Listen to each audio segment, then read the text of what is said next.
एक बार जंगल के भीतर बसे एक छोटे से शहर में एक पुरानी परित्यक्त हवेली थी जिसे ग्रेसन हाउस के नाम से जाना जाता था। किंवदंती है कि घर में उस परिवार की आत्माएं रहती थीं जो कभी वहां रहता था। एक तूफानी रात में किशोरों के एक समूह ने एक दूसरे को हवेली में रात बिताने की चुनौती दी। जैसे ही वे अंदर गए, उन्हें चरमराती हुई फर्श की लकड़ी और छायाएं मिली जो अपने आप चलती हुई लग रही थीं। अपने डर के बावजूद वे अपनी बहादुरी साबित करने के लिए उत्सुक होकर आगे बढ़े। जैसे जैसे रात बढ़ती गई, अजीबोगरीब चीजें होने लगीं। दरवाजे अपने आप बंद हो गए, फुसफुसाहटें गलियारों में गूंजने लगीं और ठंडी हवा के झोंकों ने उन्हें हड्डियों तक ठंडा कर दिया। किशोर लिविंग रूम में एक साथ इकट्ठे हो गए। हर गुजरते पल के साथ उनकी नसें कांप रही थीं।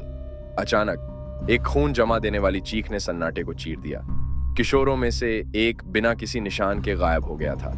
घबराहट शुरू हो गई क्योंकि वे बेतहाशा हवेली की तलाशी ले रहे थे, अंधेरे में उसका नाम पुकार रहे थे। अंत में उन्होंने उसे अटारी में पाया। धूल भरे आईने के सामने खड़ी उसकी आंखों में एक खालीपन था। उसने अपनी आवाज में फुसफुसाते हुए कहा, वह कई साल पहले ग्रेसन परिवार पर आई एक त्रासदी के बारे में बात कर रही थी। जब बाकी किशोरों ने उसे खींचने की कोशिश की तो कमरे में लगे आईने हजारों टुकड़ों में बिखर गए। हर टुकड़े में एक अलग भूतिया आकृति दिखाई दे रही थी। ग्रेसन परिवार की आत्माओं ने उन्हें घेर लिया। उनकी पीड़ा भरी चीखें हवा में भर गईं। भागने के लिए बेताब किशोर वापस नीचे की ओर दौड़े।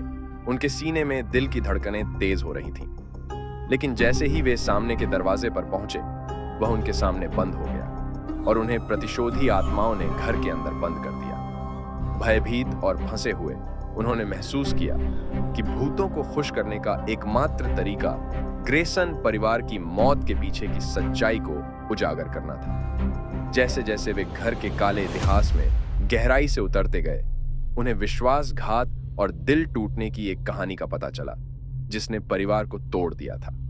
अंत में किशोरों ने अतीत के पापों के लिए प्रायश्चित किया और ग्रेसन परिवार की आत्माओं को आखिरकार शांति मिली। और जैसे ही भोर की पहली किरण क्षितिज पर फैली, पुरानी हवेली एक बार फिर खामोश हो गई। इसकी भूतियां विरासत को आराम मिला।